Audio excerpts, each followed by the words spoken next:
ইন্দোনেশিয়ার মফস্বলের মেলা প্রাঙ্গণে 4 বলদ একটা হন্টেড হাউস চালায়। তাদের কাজ ভূত সেজে সবাইকে ভয় দেখানো। কিন্তু একদিন এমন কিছু ঘটে যার ফলে এরা সত্যিকারের ভূতের খপ্পরে পড়ে যায়। এরপর কি হলো, কি সেই আকস্মিক ঘটনা, আর কে এই ভূত, সেটার জন্য দেখতে হবে আজকের ইন্দোনেশিয়ার হরর কমেডি মুভি আগাক লায়নের গল্প। রাওয়াসেনগোলের বড় মেলা প্রাঙ্গণ প্রতিদিনের মতো আজও ভিড়ে গমগম করছে। বাচ্চা বুড়ো সহ প্রেমিক প্রেমিকা জুড়ি যে যার আনন্দে ব্যস্ত।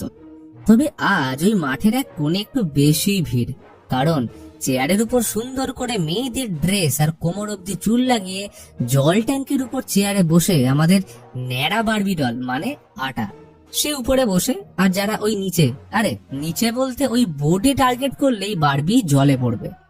এই শয়তান ছেলেটাও তেমন হয়েছে, কিছুতেই টিপ মিস করে না। শেষে আটা ওর হাত ধরে বলে, ভাই থাম, এবার ঠান্ডা লাগছে, জলের মধ্যে আমার নোনতা জলটাও মিশে গেছে, বারবার মুখে ঢুকে যাচ্ছে, তুই ক্ষমা কর। আরে দাদা, আগে বলবে তো, সরি, হ্যাঁ আর হবে না, বলে যেতেই যাবে, তখনই আবার টিপ। এইবার আটা রেগে ওকে পেটাতে শুরু করে, জলের মধ্যে ফেলে ফেলে তুই আমার ন্যাড়া মাথায় সিটি করে দিলি। অবশেষে মালিক আর মালিকের বন্ধু জঙ্কি এসে থামায়। মালিক বলে, দেখ আটা, তুই নিজে আমার কাছে এসে কাজ চাইলি বলেই তোকে কাজ দিলাম, আর এখন তুই এসব করছিস, ছি ছি ছি ছি ছি, এমনিতেই তো জেল খেটে এসছিস। আটা বলে, এই থামো তো, একদম আগের কথা টানবে না, তোমার কাজ আমি ছাড়লাম। এই এলাকায় তুমি ছাড়া কেউ আমায় কাজ দেবে না ভেবেছ? আমার বন্ধুরা আছে, আমি চললাম ওখানে। কিন্তু যেমন আটা তেমন তার বন্ধু। এরা মেলায় একটা হন্টেড হাউস চালায়, যেখানে এরা পচং কুন্তিলানাক এইসব সেজে ভয় দেখায়। এমনিতেই এদের কাছে কেউ আসছে না, ফলে উপার্জন নেই। এমন অবস্থায় ন্যাড়া বারবিকে নেবে কিভাবে? প্রত্যেকে নিজের সমস্যায় ভুগছে। এই যেমন বরিস মাকে বলে এসেছিল আর্মিতে ভর্তি হবে, কিন্তু একজন দালালের পাল্লায় পড়ে আর্মিতে ঘুষ দিয়ে ঢোকার জন্য বাঁশে আটকে। সে আসলে নিজেই জানে না ওই লোকটাকে বোকা বানাচ্ছে, কিন্তু মাকে দেওয়া কথা তো রাখতেই হবে, নাহলে গ্রামে মুখ দেখানো দায়। আচ্ছা, আর এ হচ্ছে বেনে, প্রেমিক মানুষ, কিন্তু গার্লফ্রেন্ড নাওমির বাবা মানে শ্বশুর মশাই মানছে না। ওনার শর্ত, বিয়ে করতে হলে বড় ম্যারেজ হল ভাড়া নিতে হবে, সাথে 1000 জনকে নিমন্ত্রণ। যদি না পারো তোমার পাশের এই জেন্টেলম্যান নাওমিকে বিয়ে করবে। ঘরে নেই নুন, ছেলে আমার মিঠুন। তাই বেনে টাকার জন্য যা পায় তাই করতে রাজি। এইসবের মাঝে হাজির হলো আরেক বন্ধু, জেগেল। বাবু মসজিদ থেকে ফিরেছে দেখে সবাই বলে উঠলো, আলহামদুলিল্লাহ। বরিস বলে, ধুর শালা থামতো, ও বেটা পাওনাদারের থেকে বাঁচতে মসজিদে গিয়ে লুকোয়, নামাজের কিচ্ছু জানে না, বড় বড় খালি বাতেলা। ও যদি পরের সপ্তাহে টাকা দিতে না পারে, দেখবি প্যান্ট খুলিয়ে গোটা এলাকা ঘোরাবে। আটা বলে, ভাই কাজ দে না, বাড়িতে মা অসুস্থ, ওষুধ কেনার টাকা নেই, মেলায় গেলে খালি আমায় বারবি ডল বানিয়ে ছাড়ে ওরা। তখনই আসলো মিষ্টি মার্লিনা। সে তো আটাকে দেখে অবাক। আরে বরিস বলছিল ছাগল চুরি করতে গিয়ে পুলিশ নাকি তোর মাথা চুল কেটে দিয়েছে, তারপর থেকে তোকে সবাই ন্যাড়া বারবি বলে ডাকে। এই কি সব বলছিস এগুলো? আরে ভাই কিছু না, ছাড় তো, এখন ভূত সাজার টাইম। মেলা শুরু হলে সবাই ভূত সেজে দাঁড়িয়ে পড়লো। কুন্তিলানাক নাকি ডানা কাটা পরিমণি ধরতে পারবে না। যে গেলে এমন পচং সেজেছে দেখার মতো, এর থেকে লোকেরা বরং ন্যাড়া বারবিকে দেখে বেশি ভয় পায়। বাজার ভীষণ মন্দা।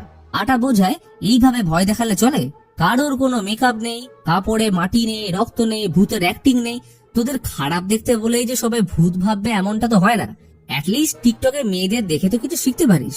এই আটা, মুখ সামলে কথা বল, এত কিছু যে করবো, টাকা কই, তুই দিবি? কথা তিক্ত হলেও সত্য, কারণ বাড়িতে অসুস্থ মায়ের জন্য ওষুধ শেষ, বোন একাই যতটা পারে করছে। ছেলের অবস্থা দেখে মা বলে, শোন, ওষুধের জন্য টাকা নষ্ট করিস না, বরং ওই টাকা দিয়ে আমার জন্য তোর বাবার পাশের কবরটা নিয়ে ডাক, আমার মৃত্যুর পর ওইখানেই কবর দিবি। কথাটা শুনে আটা কেঁদে ফেলে। আলমারি থেকে মায়ের কাপড় বের করতে গিয়ে নজরে পড়লো বাড়ির দলিলের উপর। আরে এইটা বন্ধক রেখে টাকা তুললে কেমন হয়? পরের দিন জঙ্কি আসে ওদের থেকে মেলার দোকানের ভাড়া চাইতে। ওর জায়গা বলে কথা, তার উপর 2 মাস ভাড়া দেয়নি। অন্য একজন এই জায়গায় দোকান বসাবে বলে রেডি, একান্তই সে এদের ভালোবাসে বলে তাকে আটকে রেখেছে। কিন্তু এইভাবে আর কতদিন? তাই 1 মাসের সময় চেয়ে জঙ্কি বেরিয়ে গেলে আটা হাজির হয় দলিল নিয়ে। দেখ ভাই, দলিল এনেছি, টাকার ব্যবস্থাও হয়ে যাবে, কিন্তু ভাগ সবার সমান থাকবে, রাজি কিনা বল? বেনে অবাক হয়ে বলে, ছি ছি ছি, অসুস্থ মায়ের দলিল এনে এইসব করছিস? এই তোর বিবেক? এই কথায় সবাই ঢং ঢং করে মাথা নাড়ালে আটা বলে, ঠিক আছে, তোরা বলছিস যখন থাক। হ্যাঁ, কি কি থাক? এই কে থাক বললো? কেউ না। পাগল, কেউ না বলে নাকি? তুই তো আমাদের ন্যাড়া বাড়বি। ও সরি, আটা স্যার। আসুন, মোলায়েম পিছনটা এখানে রাখুন। সন্ধ্যায় বাড়ি ফিরে বোনকে খাবার কিনতে পাঠিয়ে মায়ের সাথে দলিলের রিসিভ কপি নিয়ে বসলো। মা, ওই পাড়ার মুরব্বির ওষুধের দোকানে 80% ছাড় দিচ্ছে, তবে ওটার জন্য যে অসুস্থ তার সই লাগবে। এখানে ছোট্ট করে সই করো তো দেখি। মায়ের একটু সন্দেহ হওয়ায় বলল, আমার চশমাটা দে, আমি না পড়ে সই করব না। আটা করলো কি, চশমাটা টেবিল থেকে সরিয়ে অন্যদিকে রেখে বলে, মা এখন ওটা খুঁজে পাচ্ছি না। এদিকে সই নিয়ে যেতে দেরি করলে ডিসকাউন্ট কিন্তু কমতে থাকবে, তুমি চটজলদি সইটা করে দাও। বিচারি মা কোনো উপায় না দেখে দিল সই করে। ব্যাস, এইবার শুরু কনস্ট্রাকশনের কাজ। আটা নিজের মতো করে সাজালো হন্টেড হাউস। জেগেল এখন থেকে পচং সেজে ঘুরবে, আর বাকিরা কুন্তিলানা। সাথে থাকবে লাইটের কাজ, সাউন্ডের কারিগরি। সব কাজের শেষে বুকি বিল ধরাতে এলে বেনে গেল চমকে। এত ক্যাশ তো নেই, কিন্তু সব সমস্যার সমাধান বুকির কাছে। সে বুকের মধ্যে কিউআর স্ক্যানার লাগিয়ে ঘোরে। টাকা নিয়ে কোনো চালাকি নয়, চলো অনলাইন করো। এখন শুধু লোক আসার পালা।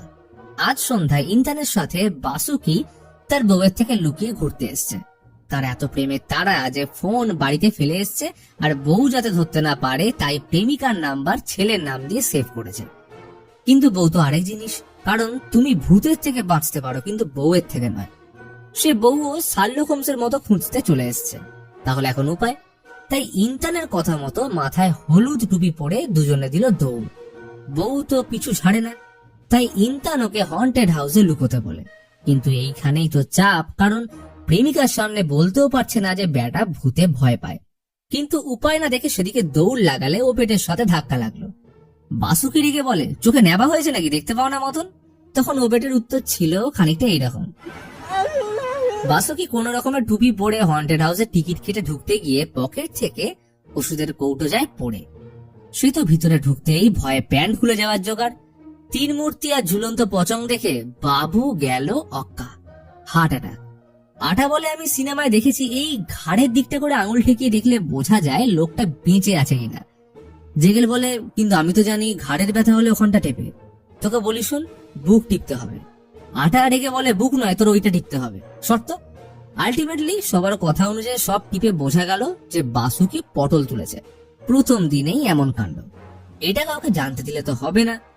জেগেল বেচারা মার্লিনাকে দোকান বন্ধ করার জন্য বলতে গেলে মার্লিনা একে পচং ভেবে আচ্ছা করে পেটায়। জেগেল কোন রকমে থামালো, আর একটু হলেই জেগেলের পচংটা যেত। এই শোন, দোকান বন্ধ করতে হবে, ভিতরে মারা গেছে, মানে স্পিকার মারা গেছে, ঠিক মতো কাজ করছে না, সারাতে সময় লাগবে। তুই যা, আমরা স্পিকার ঠিক করে বাড়ি যাব। এদিকটা কোন রকমের সামলে সবকটা ভিতরে এলে বেনে প্রস্তাব দেয় পুলিশে যাওয়ার। কিন্তু গেলে যদি এরা ফেঁসে যায়, তার উপর লাল কালি বললে বরিসের আর্মিতে জয়েন করার স্বপ্ন শেষ। তাই ঠিক হলো বাসুকিকে এইখানেই পুঁছবে, আর সেটাই হলো। কিন্তু ভুল বশত তারা বাসুকির হলুদ টুপি সরাতে ভুলে যায়। এদিকে ইনটান প্রেমিককে না পেয়ে হন্টেড হাউসের সামনে আসলে বাসুকির ওষুধের কৌটো খুঁজে পেলে সেটাকে নিজের কাছে রেখে ঢুকলে এদেরকে দেখে চমকে যায়। জিজ্ঞেস করে যে হলুদ টুপি পরা মাঝবয়সী কোনো লোক এখানে এসেছিল। এরা তো এক কথায় ঘাড় নেড়ে অস্বীকার করলে ইনটান ওদের ওষুধের কৌটো দেখায়। বেনে শুধায়, আচ্ছা এটা কিসের ওষুধ? উত্তর আসে হার্টের। বাসুকির হার্টের প্রবলেম ছিল। এদের শুনে তো প্যান্ট হলুদ হবার অবস্থা। আটা রেগে চেঁচিয়ে উঠলো, যখন তুমি জানো ওর হার্টের প্রবলেম তাহলে এইখানে কেন পাঠালে? যদি মালটা মরে যায় তখন কি হবে? না মানে বলছিলাম ভাগ্য ভালো যে কিছু হয়নি। এই আপনি এখন যান, আমাদের এখন রেনোভেশন চলছে। পরের দিন জঙ্কি মেলা চারিদিক পরিষ্কার রাখার জন্য ওবেদকে কাজে রাখে, কিন্তু ও কোড ল্যাঙ্গুয়েজে কি বলে বোঝা দেয়। পেপারে লিখতে বলেও লাভ হলো না, অশিক্ষিত, লিখতে পারে না। তাই ওবেদ যা বলছে জঙ্কি অবাক হয়ে শুনছে। এদিকে বাসুকির খোঁজ না পেয়ে ইনটান চিন্তায় মগ্ন, ভয়ে সিম পাল্টে ওষুধটা লুকিয়ে রাখে। বেলায় হন্টেড হাউসে ঘোরাঘুরি করার সময় মার্লিনা হলুদ টুপি পরে থাকতে দেখে সেটা কঙ্কালের মাথায় পরিয়ে রাখে। সন্ধ্যায় নাওমির সাথে মেলায় ঘুরতে এসে বেনের কিছুতেই মন লাগে না। নাওমি ওর জন্য বিভিন্ন ওয়েডিং হাউসের ভাড়া বাবদ তালিকা করে এনেছে, যেটা সস্তা হবে সেইখানেই ওরা বিয়ে করবে। তবু ওকে ছাড়বে না। ওর বেনের উপর ততক্ষণই বিশ্বাস আছে যতক্ষণ না ও কাউকে খুন করছে। কথাটা শুনতেই বেনে চমকে ওঠে। এই মেয়ে বলে কি? পরের দিন 4 জন মিলে একসাথে আলোচনায় বসেছে যে দোকান বেশি দিন কিন্তু বন্ধ রাখা যাবে না। তখন এই বরিসের মায়ের ভিডিও কল আসলে বেনি আর জেগেলের কাণ্ড দেখে আটা অবাক। আসলে বরিসের মা জানে ছেলে আর্মি অফিসার হয়ে গেছে, তাই বাড়িতে ফেক পোস্টার লাগিয়ে 3 জন নাটক করে। এই বরিস, কেমন আছো? বাড়ি কবে আসবে? মা, কি করে যাই বলো তো, সারাদিন ডিউটিতে মশা মারছি, পরে সময় করে যাব। কেমন দেখছো পিছনে কেমন আমার লোক ঘুরছে? মা আনন্দে বলে, তুই তো ওদের বস, ওদের অর্ডার দে তো দেখি। বরিস তখন আমতা আমতা করে অর্ডার দেয়, এই তোমরা একে অপরকে থাপ্পড় মারো। বেচারা শুরু করলো নাটক। আটা দূর থেকে দেখে খালি হাসে। মা বলে, এই দাদুর গায়ে হাত না বলে ওদের জোরে থাপ্পড় মারতে বল। অতএব বন্ধুকে বাঁচাতে দুজন শুরু করলে একে অপরকে থাপড়ানো। সে একেবারে মুখ বেঁকে যাওয়ার জোগাড়। ফোন রাখতেই দুজন চড়ে বসলো। এই, তুই আমাদের গান গাইতে বলতে পারলি না, শেষে কিনা থাপ্পড়। পরের বার এরকম করে দেখ, তোর এমন জায়গায় থাপ্পড় লাগাবো 2 দিন বসতে পারবি না। তো যাই হোক, লাস্টে ঠিক হলো আজ রাতেই দোকান খোলা হবে। কিন্তু ড্রেস আপ করতে গিয়ে ঘটলো বিপত্তি। কখনো হাওয়া ছাড়াই দরজা খুলে যায়, টেবিল চেয়ার নড়ে, লাইট জ্বলে নেবে, জিনিসপত্র এদিক ওদিক ছিটকে পড়তে থাকে। বুঝতে পারলো এটা বাসুকির আত্মার কাজ। তবে মাল্লিনে আসতেই সব শান্ত। বাইরে লোকেরা অপেক্ষা করছে, তাড়াতাড়ি করো। সেদিন প্রথম যে ভিজিটার এলো সে একজন ব্লগার, টিকটকে লাইভ করছে। তখনই মনে হলো পাশ দিয়ে কেউ যেন বেরিয়ে গেল। দুজন ভয় কিছুটা এগোতে সাদা পর্দা উঠলে শুধু ওরা কেন, বেনি আর বরিসেরও শুকিয়ে যায়। আজ ওদের ভয় দেখাতে হচ্ছে না, বরং ওরা নিজেরাই ভয় রয়েছে। তখনই দূর থেকে কিছু একটা এসে পড়তেই আগুন লেগে বেনে দেখতে পেল সামনে দিয়ে হেঁটে যাচ্ছে বাসুকি। ব্যাস, এই দেখে ওরা ভয়ে পালালে এরা দুজন উল্টে এদের দিকে ভয় দৌড়তে শুরু করে। কে কাকে দেখে ভয় পাচ্ছে কেউ জানে না। আর এদিকে উচ্চিংড়ের মতো ঝুলছে জেগেল। পরের দিন বাসুকির স্ত্রী রেতন গেল পুলিশের কাছে। বাসুকি রাতে বেরোনোর আগে বলেছিল মিটিং এ যাচ্ছে, কিন্তু খবর নিয়ে রেতন জানতে পেরেছে মিটিং হয়নি। তাই লাস্ট মেসেজ দেখে ওই দিন ও মেলায় পিছু নেয়। সে বাসুকির ফোনের ইন্টার্নকে করা মেসেজগুলো দেখালে অফিসার তুহার বলে, এ বাবা, এই তো ছেলের নাম্বার। রেতন বলে, আরে এই তো আজব কালেকশন, আমার স্বামী একটা ছেলেকে বেব বলে কেন ডাকতে যাবে? তখনই অফিসার কাস্তে কাস্তে বলে, এই বেব, জানলাটা খোলো, ভিতরে ধুলোয় ভরে গেছে। রেতন পুরো অবাক, এ আবার বেব বেব করছে কেন? সরি, মাফ করবেন, ওর নাম বেবেন, শর্টে আমি ওকে বেব বলে ডাকি। ও হ্যাঁ, যেটা বলছিলাম, আমরা নাম্বার ট্রেস করছি, খবর পেলে জানাবো। এদিকে এরা তো ফুল চাপে, বাসুকির আত্মা তাদের ছাড়বে না। একটাই উপায়, উস্তাদ ডাকো। না রে, এই সব উস্তাদ পারবে না, প্রিস্ট লাগবে। ওরে বাবা, তার মানে বরিস আর বেনে তোরা আমাদের ইসলামকে ছোট করছিস? এই তোরাও তো প্রিস্টকে মানা করে খ্রিস্ট ধর্মকে ছোট করলি। তখনই জঙ্কি এসে বলে, ওহে মদনরা, দোকানে চলো, কথা আছে। ও যেতেই বলা বলে শুরু। সবাই এক একটা করে পাথর তোলো। জঙ্কি যদি বেশি কিছু করে তাহলে ওকে এই পাথর দিয়ে মেরে সাল্টে দেবো।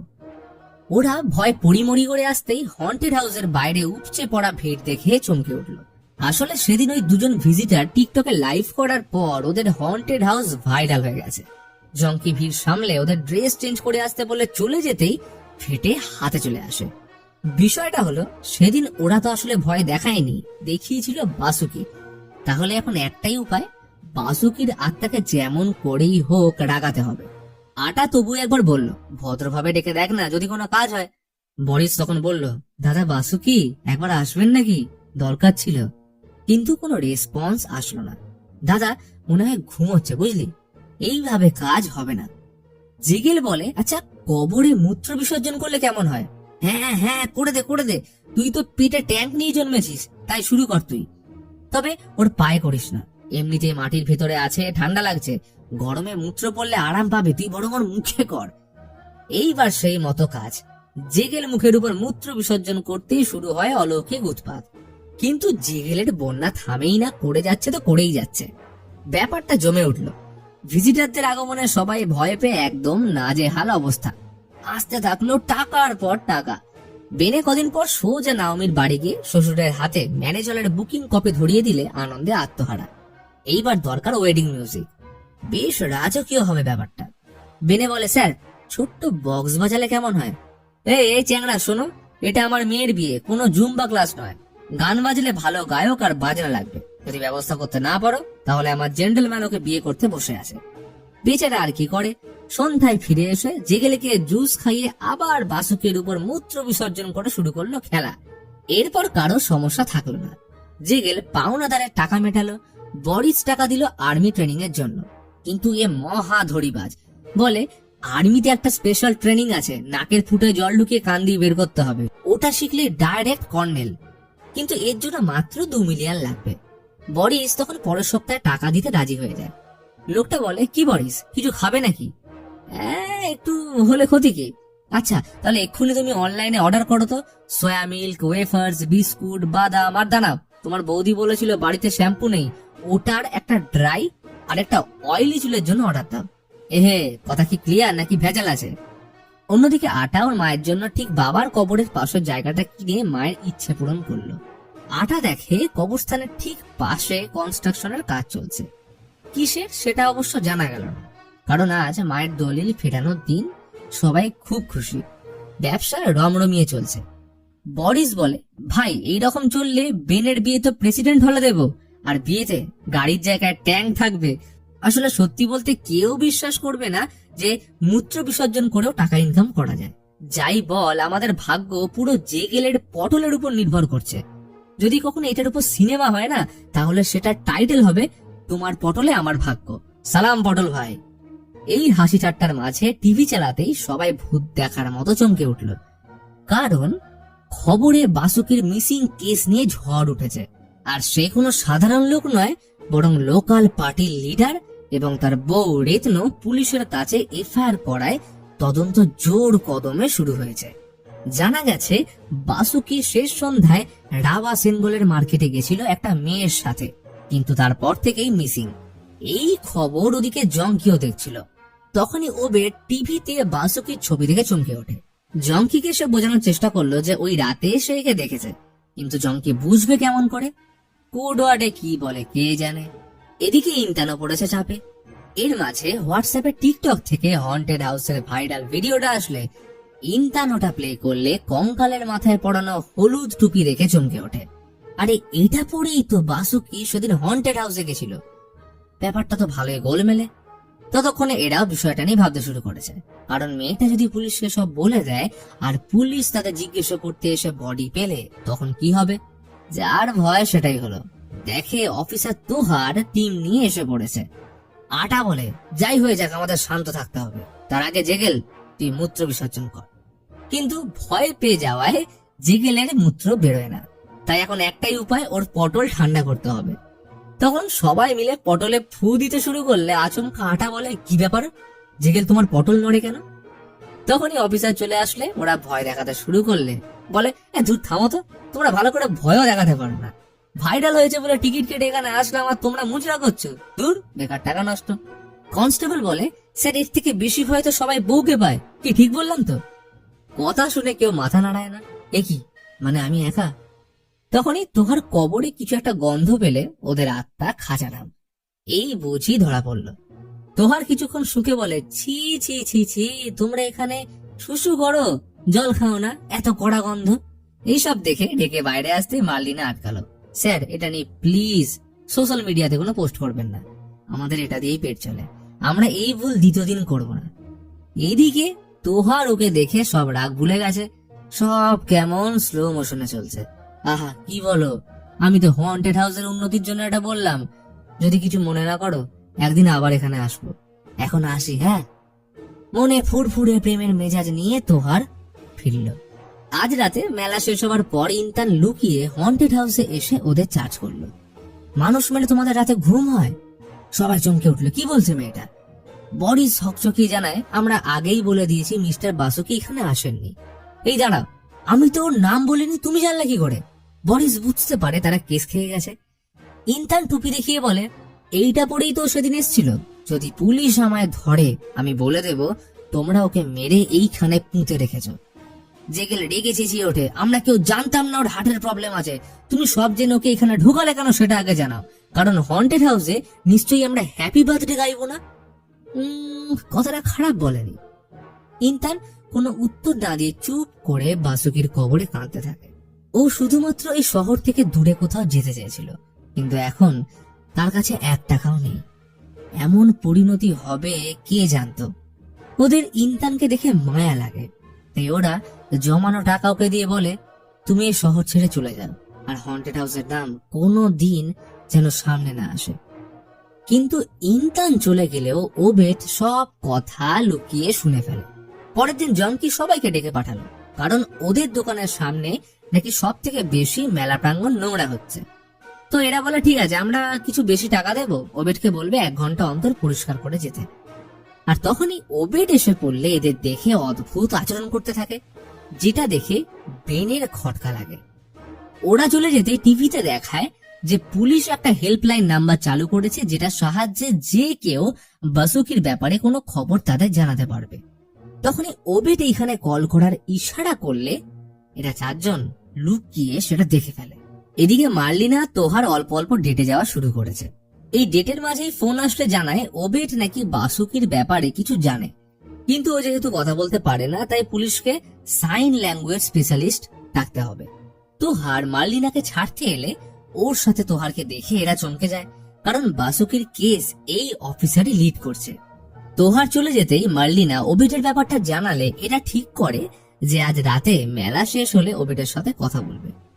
রাতে এরা ওবেটকে সাহায্য করার জন্য ঝাঁটা লাঠি নিয়ে বেরিয়ে পড়ল, কিন্তু ওবেট দেখে ভাবে যে এরা ওকে মারতে আসছে, তাই ভয়ে প্রাণপণে ছুটে জঙ্কিকে ডাকতে আসলে সে চেঁচিয়ে বলে, আরে লাউড স্পিকার বাথরুমে অন্তত শান্তি দে।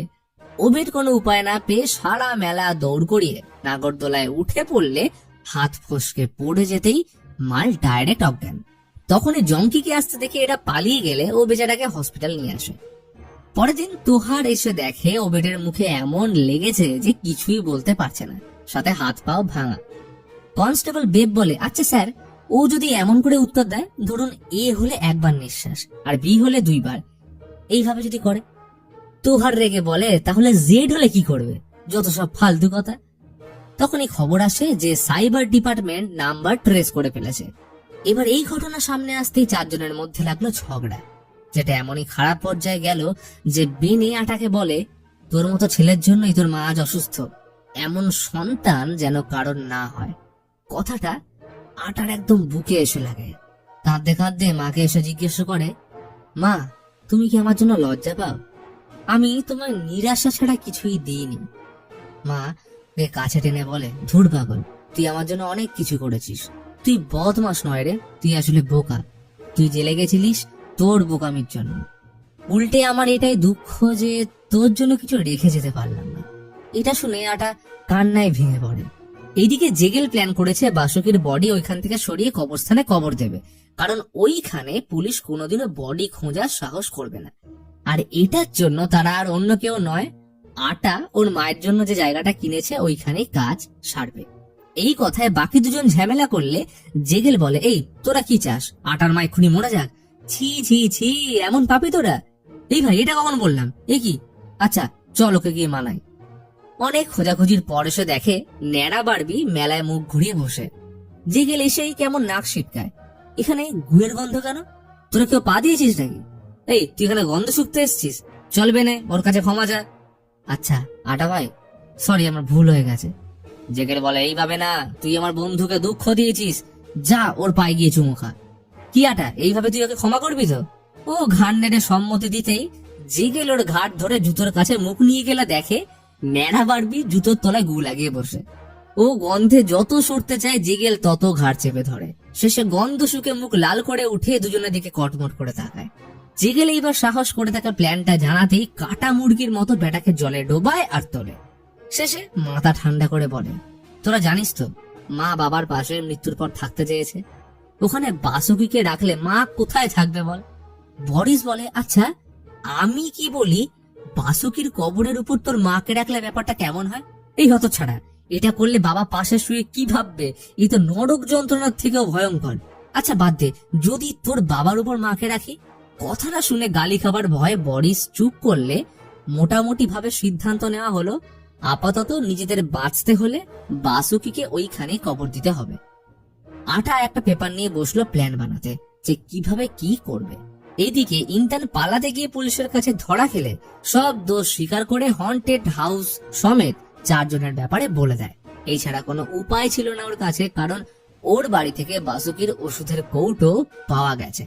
সময় গড়িয়ে সন্ধে নামলে এরাও রেডি বডি সরানোর জন্য, কিন্তু এত ভারী বডি নিয়ে যাবে কি করে?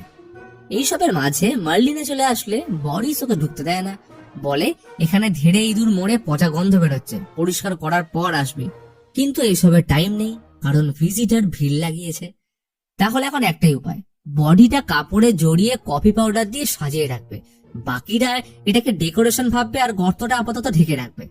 সন্ধে হতে ভিড় বাড়ার সাথে ওই গর্তে সব গড়িয়ে ঢুকে যা তা কাণ্ড।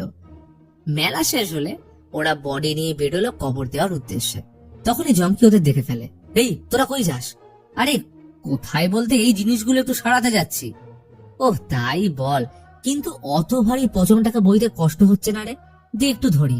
আরে দাদা কি যে বলো, এর থেকে তো বেনের পটলের ওজন বেশি। এই দেখো ন্যাড়া বারবি একাই ধরে আছে। এইটা বলে সবাই বডি ছেড়ে দিতেই আটার প্রায় প্যান্ট খুলে যাওয়ার জোগাড়। এর মধ্যে জিগেল গল্প জুড়লো, এই শুনলাম তোমার নাকি অ্যাসিডিটি হয়েছে। আরে বাবা ঠিক বলেছ, আদা মেশানো জল খাচ্ছি তো। জিগেল শুধায়, আদাটা সিদ্ধ করছো তো? না সেটা তো করছি না। আরে ওই জন্য সারছে না, বলি ওটা সিদ্ধ করে নির্যাসটা খাও। তখনই আটা চেঁচিয়ে ওঠে, ভাই আমার প্যান্টের দড়ি খুলে গেছে, তাড়াতাড়ি যাবি নাকি থাপ্পড় খাবি? ও সরি জঙ্গি ভাই, চলি এখন। হ্যাঁ, ওরা ট্রাক নিয়ে কবরস্থানে আসলে আটা দেখে সেদিন যেটা কনস্ট্রাকশনের কাজ হচ্ছিল ওইখানে নতুন পুলিশ স্টেশন হয়েছে। ব্যাস গেল। বেনে বলে কিচ্ছু হয়নি, আমি আছি তো। পুলিশ স্টেশনে তখন একজন গার্ড ছাড়া কেউ ছিল না। ওরা গার্ডটাকে পচং সেজে ভয় দেখাতে কোমর বেঁধে দৌড়। এদিকে তোহার পুরো টিম নিয়ে তখন হন্টেড হাউসে পৌঁছলে কবরটা দেখে জঙ্কির কথা শুনে বুঝে যায় এরা বডি নিয়ে রাওয়াল সেনগলের পাবলিক গ্রেভিয়ার্ডে গেছে। বাকি কাজটা সারলো মার্লিনা, কারণ আটা প্ল্যানিং এর কপি ওইখানে রেখে গেছিল। তাই পুলিশ আর দেরি না করে ওদের ধরতে রওনা দিল। ততক্ষণে এরা আটার মায়ের কবরে বাসুকিকে কবর দিতেই এলো বোনের কল, মা মারা গেছে। আটা হা হুতাশ করে কান্নায় ভেঙে পড়ল। তার সব স্বপ্ন শেষ, যার জন্য এত কিছু করা সেই মানুষটাই আর নেই। ভবিষ্যৎ অন্ধকার করে তিনি ছেড়ে গেলেন। আটা সমস্ত দোষ নিজের উপর নিয়ে সবাইকে পালিয়ে যেতে বলে, কিন্তু বন্ধুরা তাকে এই অবস্থায় ফেলে যাবে না। কঠিন সময় যে বন্ধু পাশে থাকলো না সে তাহলে কিসের বন্ধু? ভাই তোকে ছেড়ে আমরা কোথাও যাব না। বেনেকে ওর শেষবার বলল, তোর বিয়ে তুই অন্তত যা। বেনে শান্ত গলায় বলে, বিয়েতে তোরা না আসলে আমি আনন্দ করব কাদের সাথে? একসাথে শুরু করেছিলাম, একসাথেই এর শেষ দেখব। তখনই শোনা গেল পুলিশ গাড়ির সাইরেনের আওয়াজ। এরপর অসামাজিক কাজ ও মৃত্যুকে লুকোনোর মতো দোষ করায় চার বন্ধুর 2 বছর 4 মাসের কারাদণ্ড হলো। চার বন্ধু ছাড়া পেলে সবার আগে আসে আটার বোন, তারপর এলো বরিসের মা। সে মাথা নিচু করে বলল, মা আমায় ক্ষমা করে দিও, আমি আর্মিতে জয়েন করতে পারলাম না। আরে বেটা তাতে কি হয়েছে, তুই বড় মিউনিসিপাল পুলিশ ইউনিটে ঢোক, ওখানে ঘুষ দিয়ে কাজ হয়। বরিস চুপচাপ মায়ের কথা শুনে হাসে। এরপর সবাই গেল আটার মায়ের কবরে। তাকে অন্য জায়গায় রাখা হয়েছে। সকল হাসি কান্নার মাঝে আগমন হলো নাওমির। বেনে তাকে দেখে অবাক, হয়তো তার বিয়ে হয়ে বাচ্চা হয়ে গেছে, তাই ওকে এবং ওর পরিবারকে শুভেচ্ছা জানাতেই নাওমি বলে, আরে ধুর আমার বিয়ে হয়নি, আমি আজও তোমার অপেক্ষায় আছি। এই কি বলো তুমি, তাহলে আমাদের বিয়ে হচ্ছে? নাওমি বলে, বিয়ে তো অবশ্যই হবে, শুধু বাবা বলেছে এইবারে 1000 নয় 3000 লোক ইনভাইট করতে হবে। হায় রে শালা শ্বশুর বলে বেনে জ্ঞান হারানোর সাথে আমার গল্পটি ফুরলো আর নোটে গাছটি মুড়লো। তো বন্ধুরা ভিডিওটা কেমন লাগলো অবশ্যই কমেন্ট করে জানাও, এবং এর পরবর্তীতে তোমরা